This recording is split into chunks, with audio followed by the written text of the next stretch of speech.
그리스도의 선에서 사랑하는 우리 세순 가족 여러분, 그리고 우리 함께 예배드리는 우리 창원시찰 남전도의 지체 여러분, 오늘 오후에 이렇게 지체된 남전도의 연합회 여러분과 함께 예배하게 된 것이 하나님의 은혜인 줄 압니다. 하나님께서 오늘 이곳에 모인 우리에게, 그리고 각자의 처소에서 예배드리는 우리 창원시찰, 우리 형제된 교회들, 각 교회들 위해 하나님께서 동일한 은혜로 함께 하시길 바랍니다. 오늘 우리는 골로새 교회에 보낸 바울의 편지의 첫 부분들을 함께 살펴보고자 합니다. 요즘은 너나 할 거 없이 다 같이 무선 전화, 무선 핸드폰을 가지고 있는 시대라 간단히 전화를 하거나 그것도 싫으면 톡이나 문자로 소통을 할 수가 있죠.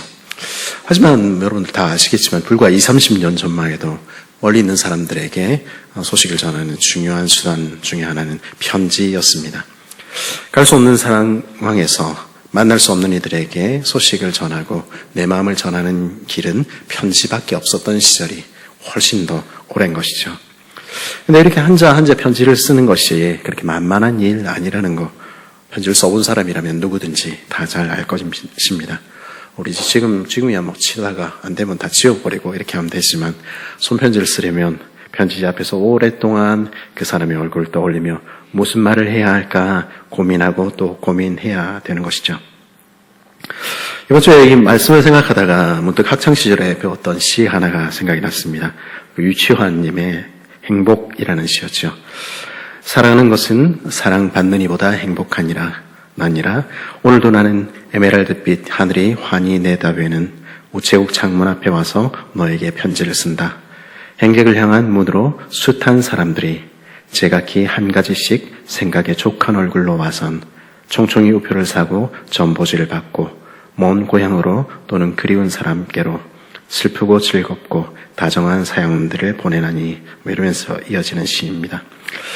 그렇게 그리운 사람에게 편지를 쓰는 것도 참 쉽지가 않습니다. 그렇다면 전혀 얼굴 본 적도 없는 사람에게 편지를 쓰는 것은 어떻겠습니까?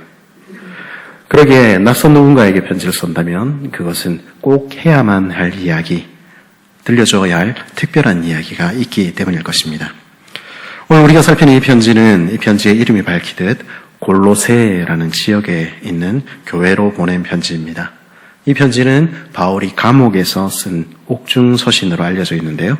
바울이 만일 로마의 감옥에서 이 편지를 썼다면 2000km나 떨어진 곳으로 보낸 편지가 될 것이고요. 에베소 감옥에서 보냈다고 해도 193km나 떨어진 곳으로 보낸 편지입니다.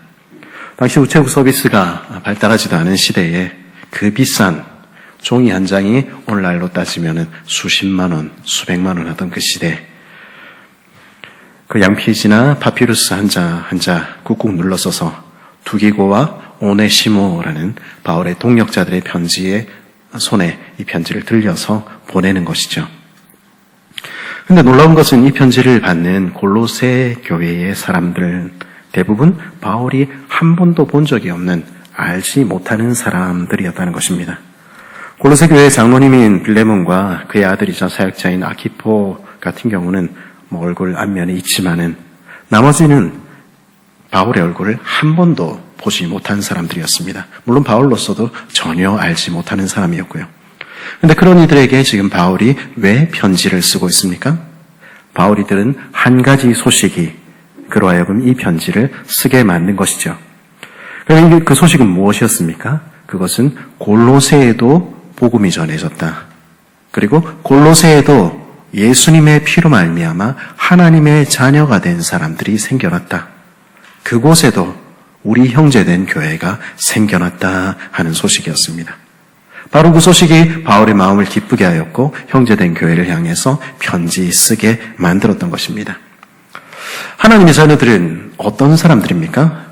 다른 많은 말로, 많은 설명으로 하나님의 자녀가 누구인지 이야기할 수 있겠지요. 그러나 하나님의 자녀들은 무엇보다도 다른 사람들이, 다른 형제와 자매들이 하늘 아버지께 돌아오는 것을 보며 기뻐하는 사람들입니다. 잃어버린 영혼들 한 영혼 한 영혼이 돌아올 때마다 온 하늘이 떠들썩하며 천국 잔치가 열린다 말씀을 드렸었죠. 그 천국 잔치에 마음을 같이 하는 이들이 천국 백성인 것입니다. 그러면 하나님의 자녀된 이들은 왜 그 일에 그렇게 기뻐합니까? 3절 말씀 우리 같이 한번 읽어볼까요? 시작. 우리가 너희를 위하여 기도할 때마다 하나님 곧 우리 주 예수 그리스도의 아버지께 감사하노라. 아멘. 우리 3절 말씀 해보니까 조금은 특별한, 조금은 어색한 표현 하나가 등장하는 것 보게 됩니다. 에베소와 골로새서에서 발견하게 되는 표현인데요. 그것은 우리 주 예수 그리스도의 아버지, 이런 표현입니다. 그 바로 앞에는 우리 아버지 이래놓고 여기서는 우리 주 예수 그리스도의 아버지 이렇게 이야기를 하는 것이죠. 이 말은 뭐 사실관계로 따지자면 맞는 얘기입니다. 그렇죠? 예수님은 하나님의 아들이시고 하나님은 예수님의 아버지시고 예수님은 우리 주님이고, 그렇죠? 그런데 그렇게 봐도 이게 어색한 이야기 아니겠습니까? 우리 일상적인 용어로 바꿔서 생각해 본다고 합시다. 그러면 우리 사장님의 아버지 뭐 이렇게 이야기하는 거 아니겠습니까? 우리 사장님의 아버지, 우리하고 남이지 않습니까? 그렇죠? 그분께 감사하고 어쩌고 할 이유가 없는 것이죠. 그러면 우리 주 예수 그리스도의 아버지, 바울은 왜 이렇게 쓰고 있습니까? 이렇게 쓰는 이유는 우리가 전에 어떤 사람이었는지 기억하도록 하는 것입니다. 우린 전에는 하늘 백성이 아니었던 사람들입니다. 우리는 하늘에 계신 하나님을 감히 하나님 아버지라고 부를 수도 없었던 죄인들이었다는 것이죠. 그런데 무슨 일이 생겼습니까? 예수님이 우리를 위해 돌아가신 것입니다. 그리고 그분을 우리의 주님으로 모시게 되고 나니까 우리 신분이 완전히 바뀌게 된 것입니다. 우리 주님 되시는 예수님이 갑자기 우리 큰형님이 되시고요. 그리고 이제는 내가 하늘 아버지의 아들과 딸로 바뀌게 된 것입니다. 그렇게 바뀐 신분으로 옮겨진 감격을 소유한 죄인의 고백이 이 표현 속에는 담겨 있는 것이죠. 그렇게 자격 없는 나를 사랑하신 하나님의 은혜를 정말로 맛본 사람에게 나타나는 변화가 있습니다. 그것은 그렇게 넉넉하신 아버지를 내 아버지로 모시고 나니까 사람이 어떻게 됩니까? 전에는 사람이 좀 쫌생이 같았는데 이제는 통이 커지는 것이죠. 우리 아버지가 내 삶을 책임지시고 알아서 하실 것이다. 그러니까 전에는 나만 생각하고 나만 위하고 그렇게 살았는데 그 삶에서 벗어나게 되는 것입니다. 그래서 기도의 자리에 나와도 전에는 맨날 나를 위해서 기도하고 기껏해야 내 가족들 위해서 기도하던 사람들이 이제는 시간을 내어서 다른 사람들을 위해서, 심지어 너의 교회 위해서도 지금 기도하게 된 것이죠. 그리고 죄인들이 죽게 돌아오는 모습 보면서 기뻐하게 된 것입니다. 하늘아버지의 잃어버린 자녀들이 돌아오는 모습을 보니까 옛날 내 모습 보는 것 같아서 눈물을 훔치게 되는 것이죠. 우리 아버지 집에 내 형제 내 자매들이 더 많아지는 모습을 보면서 감격에 차하는 사람들, 그 사람들이 하나님의 은혜가 무엇인지, 구원이 무엇인지 아는 사람들인 것이죠. 그래서 오늘처럼 우리 낯선 분들이 여기 양복부대가 앞에 앉아 계시지 않습니까? 그렇죠? 이분들 우리 이름도 모르고 얼굴도 잘 모르고 아무것도 모르죠. 그렇지만 같은 주 안에 있는 한 형제 한 자매라는 것 때문에 같은 지역에 있는 우리 17개 형제 교회들을 섬기고 계시는 분들이라는 것 때문에 우리 창원시찰 식구끼리 만나면 반갑고 서로로 인해서 감사하고 그러는 것입니다. 우리는 그런 감격에 차 있습니까? 오늘 우리의 관심은 새 생명들을 향해 있습니까? 교회에 쭈뼛거리며 발을 들여나온 그들이 하루빨리 부화하기를, 그들이 이곳에 뿌리 내리기를 정말로 우리는 간절히 바라고 있습니까? 믿음의 문턱에서 주저하며 또는 때로는 돌이키지 못하고 멀어져 가는 영혼들을 보며 우린 가슴 아파하고 있습니까? 우리에게 그런 모습들이 회복되어야 하는 것입니다. 왜냐하면 우리는 우리 주 예수 그리스도의 아버지를 너와 나의 아버지로 모신 사람들이기 때문입니다. 바울을 더 감격하게 했던 것 있습니다. 그것은 바울의 동료였던 골로새 사람 에바브라를 통해서 복음을 들은 이들이 그리스도 예수 안에서 하나님의 은혜를 깨달은 그날부터 변하기 시작했다는 것입니다. 그리고 자라기 시작했다는 소식이죠. 6절을 보십시오. 이 복음이 이미 너희에게 이르매 너희가 듣고 참으로 하나님의 은혜를 깨달은 날부터 너희 중에서와 같이 또한 온 천하에서도 열매를 맺어 자라는도다. 온 천하에서 열매 맺어 자라던 그 복음이 너희에게도 이르렀고 너희도 복음을 깨달은 그날부터 자라기 시작했다. 그 소식을 들으니까 바울의 마음이 기뻐 뛰었던 것이죠. 우리가 가진 복음은요, 능력입니다. 그 마음에 심겨진 복음은 좋은 마음으로 받을 때 반드시 싹을 틔우며 그 새소는 자라 열매를 맺게 하고야 마는 것입니다. 오늘 우리의 공동체가 힘이 없는 것처럼 느껴집니까? 때로 우리 안에 복음이 능력을 잃은 것처럼 세상 앞에 무기력한 것처럼 보입니까? 그러나 그렇지 않습니다. 복음은 능력이 있습니다. 복음은 반드시 역사하고야 마는 것입니다. 그 주님의 역사를 기대하는 우리가 되기를 바랍니다. 그러면 골로새 성도들은 어떤 면에서 자랐습니까? 오늘 말씀 4절은 그들이 어떤 면에서 자랐는지 우리에게 다음과 같이 들려줍니다. 4절입니다. 이는 그리스도 예수 안에 너희 믿음과 모든 성도에 대한 사랑을 들으며. 이 사람들은요, 두 가지 면에서 우선 자라기 시작했습니다. 4절은 뭐라고 이야기하죠? 그리스도 예수 안에 있는 믿음에서 이들이 자라기 시작했다 이야기하고요. 모든 성도에 대한 사랑에서 자라고 또 자라서 그 소식이 멀리 있는 바울의 귀에까지 들어가게 되었다. 그렇게 밝히고 있습니다. 예수님을 만난 그 순간부터, 예수님을 알게 된 그 순간부터 골로새 교인들은 우리가 그러하듯이 예수님께만 소망을 두며 예수님만 바라며 그분 손 의지하여 사는 걸음을 시작했습니다. 우리를 위해 자기 아들을 아끼지 아니하신 하나님에 대해서 들은 그들은 그분을 믿기로 작정한 것입니다. 여전히 어렵지만, 여전히 내 마음을 답답하게 하는 일들이 내 삶에 없지 않지만, 아니 많지만, 그러나 나를 위해서 예수 그리스도를 주신 하나님에 대해서 내가 알기 때문에 나는 그리스도를 믿는 믿음으로 살기로 작정했다는 것입니다. 우리는 우리를 구원하신 분이 누구신지 알고 있습니까? 그분에 대한 믿음을 저와 여러분도 가지고 있습니까? 그렇다면 그 믿음은 어떤 상황 속에서도 우리를 넉넉하게 할 것입니다. 확실한 분, 흔들리지 않는 분에 대한 확실한 믿음은 우리를 어떤 상황 속에서도 우리 자신을 넘어 사랑할 수 있는 상황으로 빚어내는 것입니다. 우리 공동체 안에 오늘 사랑이 없습니까? 우리 공동체 안에 이런저런 갈등이 생깁니까? 인간적인 방법으로 우리가 어떻게 해결해 보려고 노력하기 전에 우리 먼저 하나님 아버지 앞으로 그 문제를 들고 나가야 되는 것입니다. 그리고 예수님이 누구신지, 주께서 우리에게 무슨 일을 행하셨는지 그것부터 다시 세워보아야 하는 것입니다. 그렇다면 우리 가운데 생기는 수많은 일들이 사실은 별것 아니라는 것을 알게 될 것입니다. 그리고 우리 생각 넘어 일하시는 하나님, 그분을 기대하게 될 것입니다. 그럴 때 우리는 다시 믿음의 길을 걸어갈 힘을 얻게 되는 것이죠. 우리는 그런 믿음을 가지고 있습니까? 골로새 성도들은 바로 그런 믿음에서 자라기 시작했던 것입니다. 골로새 성도들은요, 믿음에서 자랐을 뿐 아니라 또한 모든 성도를 향한 사랑에서 자라기 시작했습니다.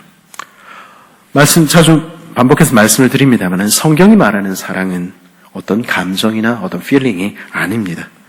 사랑, 아가페 혹은 그 원래의 히브리어 단어인 헤세드는 언약적인 사랑을 말하는 것이죠. 우리를 사랑하신 하나님의 사랑, 약속대로 죄인인 나를 구원하신 그 사랑, 그것이 아가페이고 헤세드이지요. 그리고 그 사랑이 내 잔을 흘러 넘쳐서 그 이웃에게까지 미치는 것이 바로 이 사랑입니다. 그래서 내 삶도 우리 주님을 닮아가게 되는 것입니다. 그리고 그 사랑이 모든 성도를 향하게 되는 것이죠. 우리는 지금 이 골로새서라는 이 편지가 누구 손에 들려가는지 말씀을 드렸습니다. 그리고 누구에게 전달되고 있는지 말씀을 드렸습니다. 골로새서라는 이 바울의 편지는 빌레몬서라는 또 다른 편지와 함께 그 주인을 배신하고 도망친 노예 오네시모의 손에 지금 들려서 그 주인인 골로새 교회의 장로 빌레몬에게 지금 전해지고 있는 것입니다. 그 당시에 탈주 노예는요, 잡히면 죽는 것입니다. 죽지 않더라도 얼굴에 낙인을 찍든지 팔다리를 부려뜨려 놓는 게 이게 그 당시 사람들이 하던 일이죠. 그러나 바울은 빌레몬의 그리스도 안에서 누리는 사랑을 확신했기 때문에 그 용서를 확신하는 것입니다. 그래서 이 편지를 그 탈주 노예의 손에 들려주며 보내는 것이죠. 우리는 훗날에 이 노예 오네시모가 에베소 교회의 장로가 되어 있는 것 보게 됩니다. 그리고 감옥에서 죽음을 앞둔 바울을 끝까지 도왔다 하는 기록을 우린 디모데후서에서 읽게 되는 것이죠. 이런 성장, 그것은 어디서 왔습니까? 그를 용서하고 그를 받아주었던 골로새 교회의 장로 빌레몬의 사랑이 낳은 열매였던 것이죠. 그런 사랑이 우리 가운데도 있기를 바랍니다.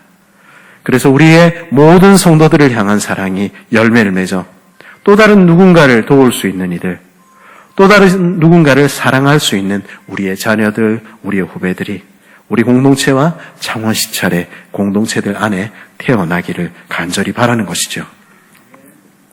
이런 사랑이 골로새 교회는 있었던 것입니다. 그러면 이런 사랑, 믿음과 사랑은 어떻게 가능했습니까? 어떻게 그들은 이렇게 믿고 이렇게 사랑할 수 있었습니까? 그 이유를 5절은 뭐라고 이야기하죠? 너희를 위하여 하늘에 쌓아둔 소망을 인함이니.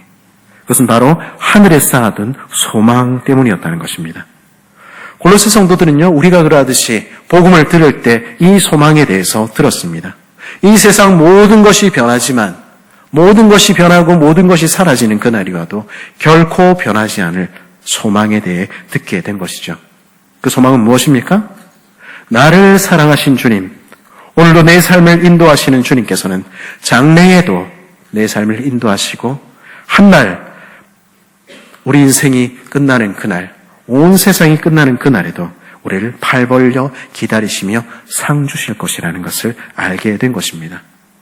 그 끝을 알게 되니까 우리들의 이야기의 엔딩이 어떻게 되는지 확인하고 나니까 이제 이 땅에 살면서도 하늘 본향을 사모하는 소망 중에 기뻐하게 된 것입니다. 그래서 예수를 믿으며 모든 성도를 사랑하며 살 수 있게 된 것입니다. 우리 세순 공동체가 그리고 우리 형제 교회들이 이런 공동체 되었으면 좋겠습니다. 우리 안에 하늘 본향을 향한 소망이 더욱 깊어지는 공동체 되기를 바라는 것이죠. 그래, 날마다 우리 시선이 우리 주님을 향해서 고정되어 우리 주 안에서 우리 믿음의 닻을 내리는 한 사람 한 사람이 되기를 바라는 것이죠. 그래야 예수님으로부터 받은 사랑이 너무 커서 우리 안에 그리스도를 닮은 사랑의 섬김이 더욱 많아지기를, 그래야 하늘 아버지를 기쁘시게 하는 공동체 되기를 사모하는 것입니다. 그럴 때 우리 공동체는, 우리 교회가 왜 이 도계동 골짜기에 있어야 하는지 그 이유를, 우리 형제교회들은 왜 그곳에 주께서 세우셨는지 그 이유들을 발견하게 될 것입니다. 그리고 세상은 우리를 통해서 주를 뵙게 되는 것입니다. 그런 삶의 소식을 들었기에 바울은 기뻐하고 또 기뻐했습니다. 이것이 비단 바울만의 기쁨이었겠습니까? 바울이 그러하다면 하늘 아버지의 마음은 어떻겠습니까? 우리가 주를 위해서 그렇게 주를 믿는 믿음으로 살아가고 주를 향한 사랑으로, 성도를 향한 사랑으로 살아가고 소망 가운데 살아갈 때 우리 하늘 아버지는 정말 좋아 죽으시는 것입니다. 그렇죠? 그런 골로새 성도들을 생각하며 기도할 때마다 감사하던 바울은 이제 9절부터 그들을 향한 기도의 자리로 나아갑니다. 편지를 지금 쓰다 말고 갑자기 기도가 그 입에서 터져 나오는 것이죠. 이런 것이 아마 성도의 교제이지 싶습니다. 사랑하는 지체들을 생각하다 보면 누가 뭐라고 하지 않아도 서로를 기도하게 되는 것입니다. 딱히 기도 제목을 나누지도 않았는데 왠지 그 사람을 생각하니까 이걸 위해서 꼭 기도해야 되고 싶은 마음이 들었다 싶어서 기도했더니, 혹은 전화해봤더니 아이고 그게 그 사람을 위해서 꼭 기도해야 되는 기도 제목이더라. 우리 이런 경험 한두 번씩은 다 가지고 있지 않습니까? 그것이 바로 성령 안의 교제의 모습이지요. 바울도 그래서 이렇게 편지를 쓰다 말고 지금 기도하는 것입니다. 이로써 우리도 듣던 날부터 너희를 위하여 기도하기를 그치지 아니하고 구하노니, 그러면 바울은 무엇을 위해서 기도합니까? 9절 하반절부터 우리 10절까지 우리 한번 같이 읽어보겠습니다. 시작. 너희로 하여금 모든 신령한 지혜와 총명에 하나님의 뜻을 아는 것으로 채우게 하시고 주께 합당히 행하며 범사에 기쁘시게 하고 모든 선한 일에 열매를 맺게 하시며 하나님을 아는 것에 자라게 하시고. 바울은 우선 알을 위해서 기도합니다. 골로새 성도들이 영적인 지혜와 총명이 넘쳐서 하나님이 누구신지 그 뜻이 무엇인지 더 잘 알게 되기를 기도하는 것입니다. 하나님이 누구신지 깊이 맛본 사람은 내 사랑하는 이들도, 내 사랑하는 자녀와 내 사랑하는 형제들도 그 하나님과의 깊은 사귐에 들어가도록 기도하기 마련인 것이죠. 더 주를 알도록 기도하는 것입니다. 그래서 10절에서 어떻게 기도합니까? 그래서 주님이 무엇을 기뻐하시는지 생각하며 어떤 것이 주님이 기뻐하시는지 알게 되도록, 그래서 모든 선한 일에 힘쓰도록 기도하는 것입니다. 그 마지막에 하나님을 아는 것에 자라도록 기도하죠. 그렇게 돼서 이제는 하나님을 알게 되는, 전에는 하나님의 사랑을 받기만 했는데 이제는 그 사랑을 받을 뿐만 아니라 하나님을 알고 하나님을 사랑할 줄 아는 어른으로 자라게 되기를 기도하는 것이죠. 그리고 11절, 12절에서 바울은 이렇게 기도합니다. 우리 11절, 12절 말씀 같이 한번 읽겠습니다. 시작. 그 영광의 힘을 쫓아 모든 능력으로 능하게 하시며 기쁨으로 모든 견림과 오래 참음에 이르게 하시고 우리로 하여금 빛 가운데서 성도의 기업의 부분을 얻게 하기에 합당하게 하신 아버지께 감사하게 하시기를 원하노라. 아멘. 바울의 첫 번째 기도는 이 땅을 살아가는 동안 필요한 모든 능력으로 능하게 하시기를 간구하는 것입니다. 그러면 이 능력은 무엇입니까? 바울이 구하는 이 능력은 이 땅에서 성공하기 위한 능력, 이 땅에서 부해지기 위한 능력, 그래서 내가 잘 먹고 잘 살기 위한 그런 능력입니까? 그렇지 않습니다. 그런 것들도 우리에게 물론 필요할지 모르지요. 그러나 지금 바울이 구하는 능력은 그런 것이 아닙니다. 바울이 구하는 능력은요, 오히려 견딜 수 없는 상황에서도 소망 중에 기뻐하며 견딜 수 있는 능력입니다. 왜냐하면 하나님의 나라를 기다리며 오래 참음으로 그 삶을 살아가도록 기도하는 것입니다. 왜냐하면 바울은요, 인격은 그런 연단의 과정을 통해 빚어진다는 사실을 알고 있기 때문입니다. 그래서 바울은 그 사랑하는 자녀들을 향해서 고난 중에도 주님을 닮은 인격을 이루어 가도록, 그래서 마침내 하나님의 나라에 도달할 때에 그 백성의 합당한 모습으로 영광스럽게 서도록 그것을 위해서 기도하고 또 기도하는 것입니다. 나의 자녀들을 사랑할 때 우리는 무엇을 위해 기도합니까? 우리 지체들을 사랑할 때 우리는 무엇을 위해서 기도합니까? 당장의 필요를 위해서도 우리 기도하지요. 하지만 바울처럼 그가 하나님을 사랑할 줄 아는 어른이 되기를, 그리고 인내로 그 인격이 빚어져 가기를, 그렇게 우리 기도해야 되지 않을까요? 그래서 하나님 앞에서 온전한 어른이 되도록 우리 그렇게 기도해야 되지 않을까요? 우리 안에 이런 서로를 향한 기도가 가득해지기를 바랍니다. 성령께서 참으로 우리를 새롭게 하시고 우리 안에 교통하셔서 우리가 서로를 위하여 기도하며 서로를 사랑하며, 그래서 서로를 향한 기도가 본물처럼 터져나오는 그런 공동체가 되었으면 좋겠습니다. 그럴 때 우리 교회는 살맛 나는 곳이 되는 것입니다. 성도의 교통함이 무엇인지 참으로 맛보게 되는 것입니다. 그런 교제가 우리 안에 회복되도록 우리 함께 기도해야 하는 것이죠. 그렇게 기도하던 바울은 오늘 본문의 마지막인 13, 14절에서 다시 터져나오는 찬송을 막을 수 없어 이번에는 편지를 쓰다 말고 찬송을 부르고 있습니다. 우리 13절, 14절 우리 같이 한번 읽어볼까요? 시작. 우리를 흑암의 권세에서 건져내사 그의 사랑의 아들로 나라로 옮기셨으니 그 사랑 안에 있어서 우리가 구속 곧 죄사함을 얻었도다. 아멘. 흑암의 나라에서 우리를 그 사랑의 나라로 옮기신, 구속하신 하나님, 우리 주님을 기억할 때, 주님이 우리에게 행하신 그 모든 일을 기억할 때 그는 터져나오는 찬송을 막을 길이 없는 것입니다. 그래서 지금 감옥에서도 찬송하며 서로를 위해서 감옥에서 아니, 감옥 밖에 있는 사람들이 그를 위하여 기도하고 해야 될 텐데, 감옥 안에 있는 사람이 성도들을 위하여 기도하고 또 기도하게 되는 것이죠.